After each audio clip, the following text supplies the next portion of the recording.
This is Scared to Death by Doug McKona. This drama was adapted and produced by Olivia Burklow and Mariah Moore. And now, sit back, relax, and get ready to be scared to death. Okay, Jennifer, we need to run through your testimony one more time before the trial tomorrow. Okay. So, Miss Gardner, you mentioned earlier in the trial process that your mental state has been heavily affected by your childhood. Could you elaborate on that some more? The first time I remember really being scared was the summer when I was 7 years old. My older sister and I had decided to camp out in the backyard in a tent. My folks came out and tucked us in. My dad stayed long enough to tell us a scary story about a ghost with an axe who wandered around looking for his head. Dad was holding the flashlight under his face as he told us how the ghost... We'll chop off your heads and then try them on to see if they fit. I knew that Dad made the story up and that there wasn't really a ghost. He even finished up the classic line, And still, to this day, the ghost wanders around, looking for his head. Then he did the best scary face and said in a creepy voice, Good night. Pleasant dreams. and then he turned off the flashlight and went inside. My sister and I were scrunched way down in our sleeping bags, giggling and being silly. After a few minutes, though, my sister was asleep. There I was, in the tent, alone and awake, wide awake. I don't know how long I lay there before I realized that something was outside the tent. At first I thought I was hearing the wind, or a cat, but then I heard a definite thump, like something hitting the ground. I didn't move at first.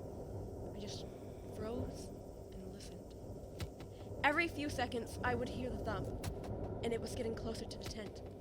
I tried to wake my sister up, but she was sound asleep. I pushed on her and pushed, but she just kept sleeping. Lily. I was really scared by now and starting to cry. I knew that if I was loud, then whatever was outside the tent would hear me. I lay there in that dark tent, perfectly still. My muscles were aching from trying not to move or even breathe. After what seemed like forever, I turned my head slowly and then looked at the shadowy shapes on the side of the tent. Then one of the shadows moved.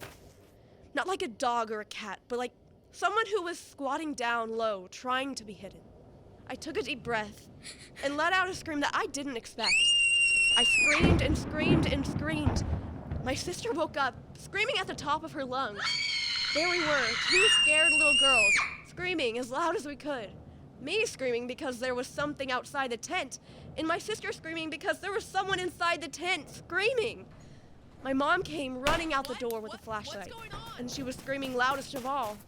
She shined her flashlight on the moving shadow just in time to catch my dad creeping toward us with a Halloween mask on. Needless to say, nobody thought it was very funny, least of all my mother. She hauled us inside and put my sister and I in our beds. Mom and Dad had an awful fight. Mom yelled at Dad. This is so stupid and cruel. I can't believe you do something like this. Dad yelled back, told her that you're just being overprotective. And don't have a sense of humor. Just because my grown-up wife is afraid of the dark doesn't mean my daughters have to be. I heard my mother slap my father. I actually heard the sound of her hand striking his face, hard. Silence followed. Then I saw him move past my door, go down the hall and outside. I thought he was going out to get the tent or stuff we left out there. Instead, he got into his car and tore out of the driveway. Mom was in tears, and my sister was crying over on her side of the room. I knew that Mom and Dad had argued before, but I never heard a fight as bad as this. Dad didn't come home that night. I found out later that he spent the night in his car in a parking lot. He walked into the house as we were sitting down to a very quiet breakfast. He looked terrible. His face was all dirty and his eyes were red, like he'd been crying. He came into the kitchen, got down on his knees, scooped me and my sister into his arms, and kept saying, "I'm sorry." I'm sorry. I'm so sorry. Over and over. My mom came around the table and put her arms around all of us, and we all cried together.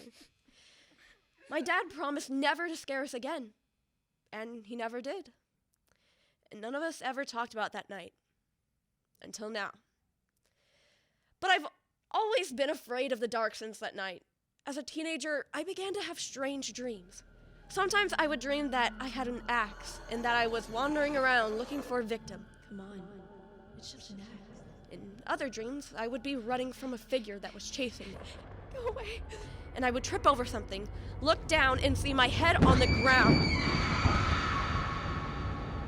That dream would wake me up, shaking, and I could never get back to sleep after that one. The dreams tapered off, and I soon forgot all about them. So, how does this relate to the murder of your husband? Well, it was after that when I met Jason. We were married right out of college. He was so good to me at first, but he had a temper that I began to fear. That fear must have tapped into something into my memories. Maybe it was the way Jason would laugh after playing one of his cruel jokes on me. I don't know. But I do know that the dream started again. Some nights I would take a couple of sleeping pills just to get back to sleep after a nightmare. Then, 2 weeks ago on Halloween, Jason decided to play one of his little jokes on me. First, he took me to the movies and made me watch one of those horrible stories about a deranged killer with a knife who was chasing teenagers. Every time I would turn my face away from the screen, he would put his hand on the back of my neck and force me to look. He leaned over and whispered, Come on, don't be such a chicken. It's only a movie. That night I couldn't sleep. Actually, I was afraid to close my eyes. I knew that the nightmares would come and I was so scared. Jason was getting angrier with me for not turning off the bedside lamp, and I was on the edge of tears. Desperate, I took 4 sleeping pills and tried to go to sleep, but not to dream. It didn't work. I remember the dream so vividly. What was your dream about? I remember dreaming that I was in the house, in bed, but there was something in the room with me. I remember getting out of bed to turn on a light, but the lights wouldn't work. The only light was coming from the strange glow around the window. I felt my way along the wall in the dark, and my foot kicked something on the floor. I knew what I would see if I looked down. I knew I'd see my head with an axe on the floor next to it. I forced myself from somewhere inside my conscious mind to say, "Is this just a dream?" But I couldn't stop myself from looking down. Slowly, I looked at what I kicked in my dream, and then I froze. On the floor was an axe, but it was Jason's head next to it. I stepped back, and the eyes opened, and Jason's mouth moved. The head on the floor said, Come on, it's only a dream. I screamed and picked up the axe and began hitting the head harder and harder. It kept changing from Jason's face to a Halloween mask and back to Jason. Finally, I woke up. I woke up to find myself standing on my bed, holding a hammer covered in blood. Jason was lying there, dead. I screamed and screamed and screamed, and finally the police came. My nightmare came true.